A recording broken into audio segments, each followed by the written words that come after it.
जंग के बीच अपने ही सिस्टम से नाराज हैं ट्रंप। ईरान से जंग करके ट्रंप ने की बड़ी गलती। अमेरिकी जहाज पर ईरान ने किया बड़ा अटैक।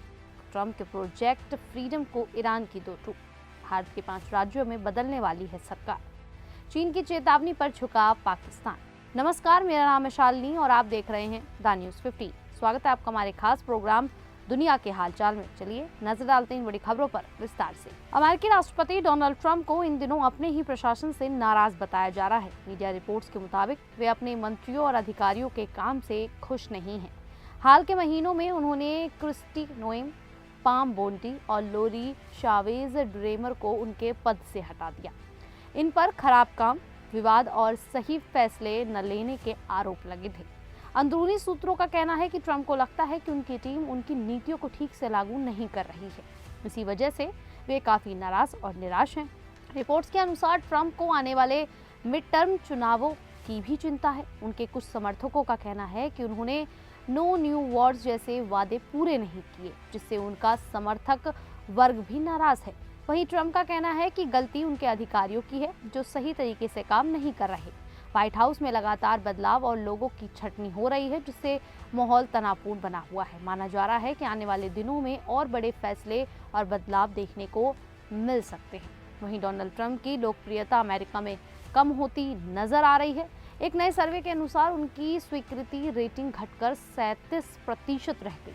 ये सर्वे the Washington post, ABC news और इप्सोस से मिलकर किया है। सर्वे में सामने आया कि ज्यादातर लोग उनकी आर्थिक नीतियों से खुश नहीं हैं। अर्थव्यवस्था पर उनकी रेटिंग 34% रह गई है, जबकि महंगाई और बढ़ती कीमतों को लेकर लोगों में ज्यादा नाराजगी है।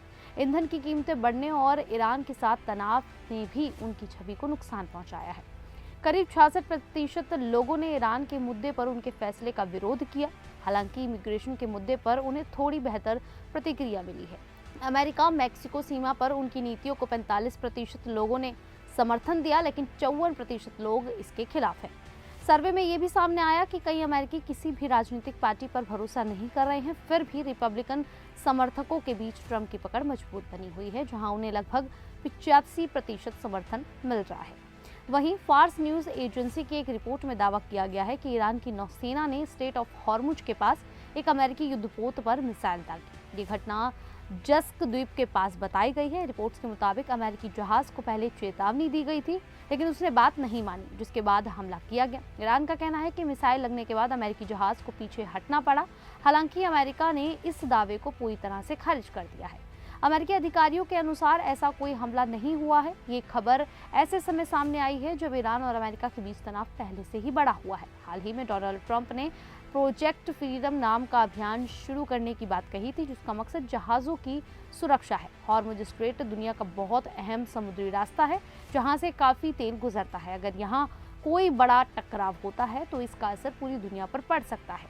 फिलहाल इस खबर की स्वतंत्र रूप से पुष्टि नहीं हुई है और स्थिति तनावपूर्ण बनी हुई है। इसी बीच डोनाल्ड ट्रंप ने प्रोजेक्ट फ्रीडम नाम का एक नया अभियान शुरू करने का ऐलान किया है। इसका मकसद स्ट्रेट ऑफ हॉर्मुज में फंसे जहाजों को सुरक्षित बाहर निकालना है। ट्रंप का कहना है कि कई देशों ने उनसे मदद मांगी है, इसीलिए अमेरिका ये कदम उठा रही है। लेकिन ईरान ने इस योजना का कड़ा विरोध किया है। ईरान के नेता इब्राहिम अजीजी ने कहा कि इस इलाके में अमेरिका का कोई भी दखल मौजूदा समझौतों का उल्लंघन होगा। उनका कहना है कि हॉर्मुज स्ट्रेट पर किसी बाहरी देश का नियंत्रण स्वीकार नहीं किया जाएगा। ईरान का मानना है कि इस क्षेत्र का प्रबंधन केवल ईरान और ओमान के हाथ में होना चाहिए। वहीं अमेरिका इसे एक मानवीय कदम बता रहा है, ताकि जहाज और उनके चालक दल सुरक्षित रह सके। स्ट्रेट ऑफ हॉर्मुज दुनिया का बहुत अहम समुद्री रास्ता है, जहां से बड़ी मात्रा में तेल गुजरता है। इसलिए यहां बढ़ता तनाव पूरी दुनिया को प्रभावित कर सकता है। फिलहाल दोनों देशों के बीच तनाव काफी बढ़ गया है और स्थिति नाजुक बनी हुई है। वहीं मई 2026 में भारत के 5 बड़े राज्यों और एक केंद्र शासित प्रदेश पश्चिम बंगाल, असम, तमिलनाडु, केरल और पुडुचेरी में विधानसभा चुनाव संपन्न हुए। अप्रैल में 2 चरणों में मतदान हुआ और 4 मई को मतगणना जारी है। इस बार रिकॉर्ड मतदान दर्ज किया गया। खासकर पश्चिम बंगाल में करीब 92.5% वोटिंग हुई। मुख्य मुकाबले में ममता बनर्जी की टीएमसी और बीजेपी आमने सामने है, जबकि तमिलनाडु में डीएमके, AIADMK और अभिनेता विजय की नई पार्टी के बीच दिलचस्प मुकाबला देखने को मिला। असम में हेमंत विश्व शर्मा के नेतृत्व में बीजेपी और कांग्रेस गठबंधन के बीच टक्कर रही। वहीं केरल में LDF एंड UDF के बीच सीधी लड़ाई है। मतगणना के शुरुआती रुझानों में पश्चिम बंगाल में बीजेपी को बड़ी बढ़त मिलती दिख रही है, जिससे टीएमसी की लंबे समय से चल रही सत्ता पर खतरा मंडरा रहा है। असम में बीजेपी लगातार तीसरी बार सरकार बनाने की ओर बढ़ रही है, जो कि तमिलनाडु में विजय की टीवी के नई ताकत बनकर उभरी है और 100 से ज्यादा सीटों पर आगे बताई जा रही है। केरल में यूडीएफ बढ़त में है और पुडुचेरी में एनडीए आगे चल रहा है। इसके साथ ही गुजरात, कर्नाटक, महाराष्ट्र, नागालैंड और त्रिपुरा की 7 सीटों पर उपचुनाव भी हुए। इसके नतीजे आज ही घोषित हो रहे हैं। ये चुनाव देश की राजनीति में बड़े बदलाव का संकेत दे रहे हैं और अंतिम तस्वीर रात तक पूरी तरह से साफ हो जाएगी। वहीं पाकिस्तान ने चीन को गधे के मांस के निर्यात की मंजूरी दे दी है। ये फैसला तब लिया गया जब हंगेंग ट्रेड कंपनी ने अपना काम बंद करने की चेतावनी दी। मामला गौदर से जुड़ा है, जहां चीन से जुड़े कई प्रोजेक्ट चल रहे हैं। निर्यात की अनुमति में देरी के कारण कंपनी को परेशानी हो रही थी, इसलिए पाकिस्तान के प्रधानमंत्री कार्यालय को इस मामले में जल्दी हस्तक्षेप करना पड़ा।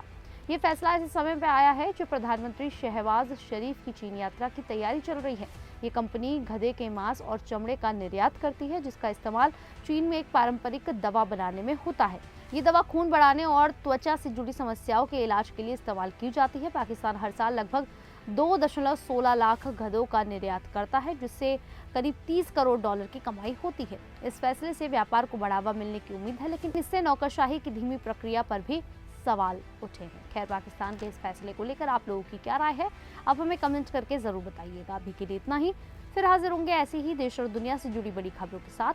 तब तक के लिए देखते रहिए द न्यूज़ 15।